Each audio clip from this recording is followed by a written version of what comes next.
Assalamualaikum warahmatullahi wabarakatuh. Kami akan mempresentasikan tentang software engineering. Sebelumnya perkenalkan, nama saya Zahra Salsabila Salwa dan ada Nopiti Yulistiani dan Opi Natia Nuraini dari IF19C.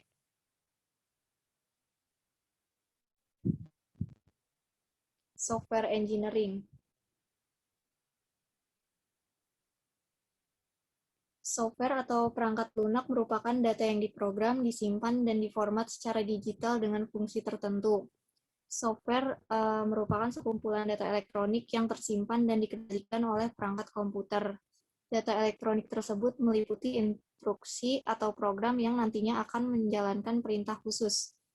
Perangkat lunak juga disebut sebagai bagian sistem dalam komputer yang tidak memiliki wujud fisik yang diinstal dalam sebuah komputer atau laptop agar bisa dioperasikan. Pembagian software berdasarkan jenisnya.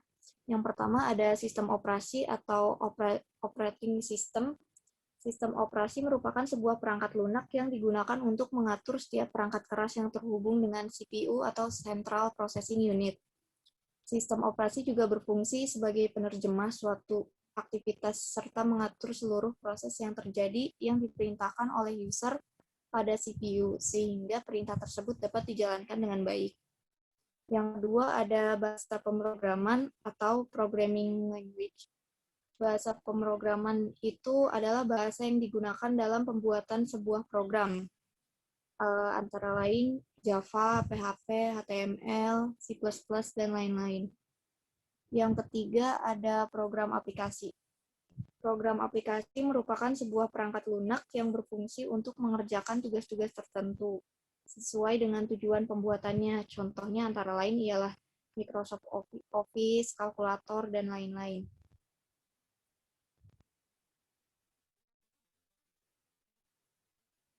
Jenis software berdasarkan distribusinya ada freeware, adware, open source, malware, shareware, dan spyware.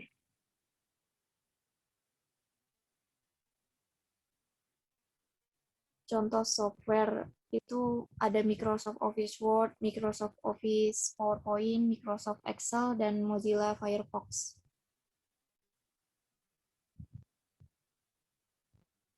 Selanjutnya akan dijelaskan oleh Opi.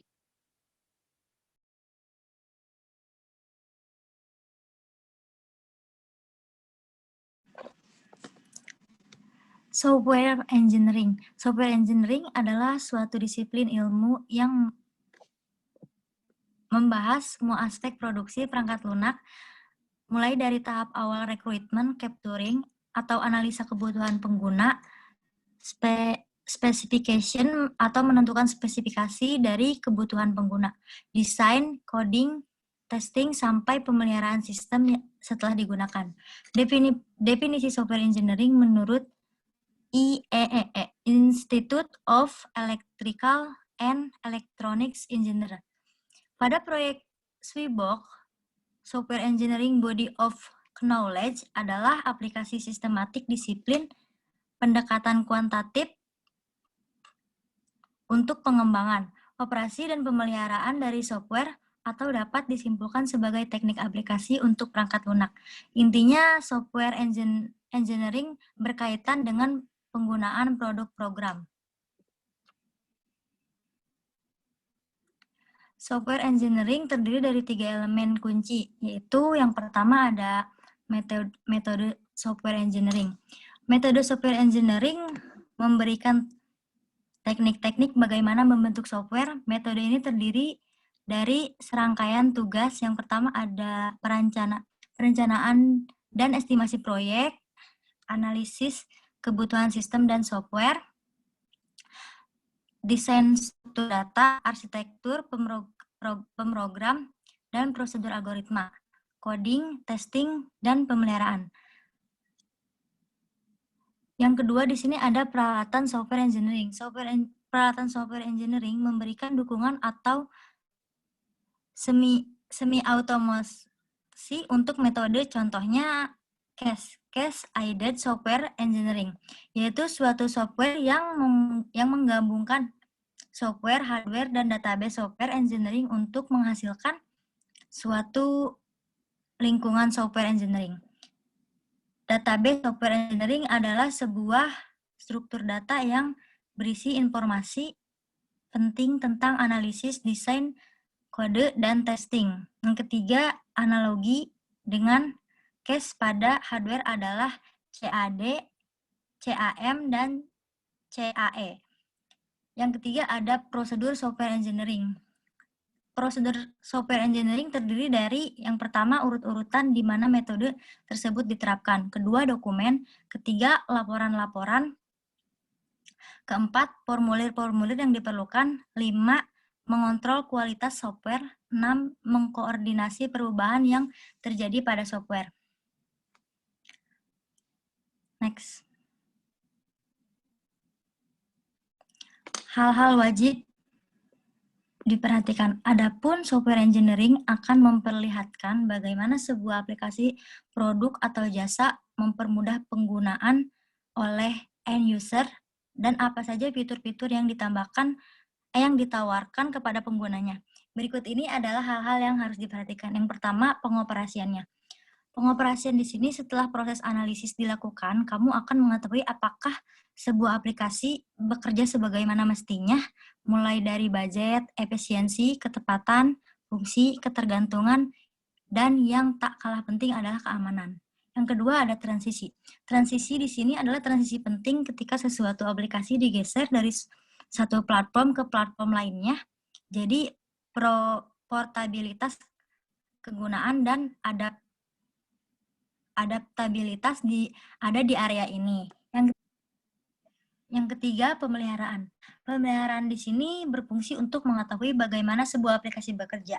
Setelah adanya pemutahiran atau perbaruan update, aspek-aspek penting yang perlu diperhatikan pasca analisis adalah modularitas, perawatan, fleksibilitas, dan skalabilitas. Selanjutnya akan dibacakan oleh teman saya, yaitu Noviti Yulistiani. Aplikasi perangkat lunak. Perangkat lunak dapat diaplikasikan ke berbagai situasi di mana serangkaian langkah prosedural seperti algoritma telah didefinisikan atau pengecualian yang didapat pada aturan ini adalah sistem pakar dan perangkat lunak jaringan syaraf kecerdasan buatan. Kandungan atau connect, informasi dan determinasi merupakan faktor penting dalam menentukan sifat aplikasi perangkat lunak. Konten mengarah pada arti dan bentuk dari informasi yang masuk dan keluar. Contohnya, banyak aplikasi bisnis memakai data input yang terstruktur secara tinggi atau sebuah database dan menghasilkan laporan yang sebuah format. Perangkat lunak yang mengontrol.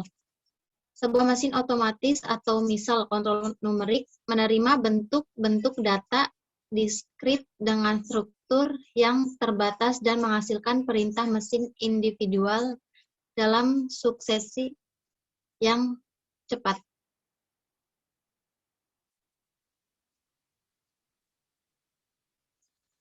Aplikasi perangkat lunak. Memang cukup sulit untuk menentukan kategori umum untuk aplikasi perangkat lunak ketika kompleksitas perangkat lunak mulai muncul. Maka penggolongan yang rapi menjadi hilang. Area perangkat lunak berikut ini menunjukkan luas aplikasi potensial. A. Perangkat lunak sistem. B. Perangkat lunak real-time. C. Perangkat lunak bisnis. D. Perangkat lunak teknik dan ilmu pengetahuan. E. Embedded software. F. Perangkat lunak komputer profesional. G. Perangkat lunak kecerdasan buatan.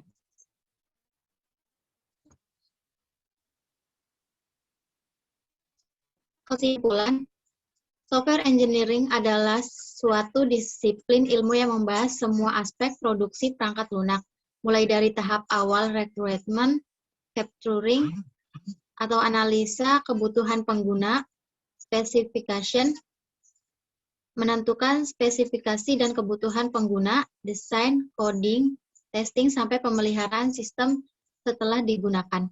Software engineering terdiri dari 3 elemen kunci, yaitu metode, peralatan atau tools, prosedur, Dan 3, tujuan rekayasa perangkat lunak adalah penyediaan sebuah kerangka kerja guna membangun perangkat lunak dengan kualitas yang lebih tinggi.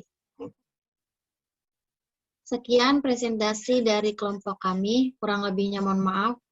Assalamualaikum warahmatullahi wabarakatuh.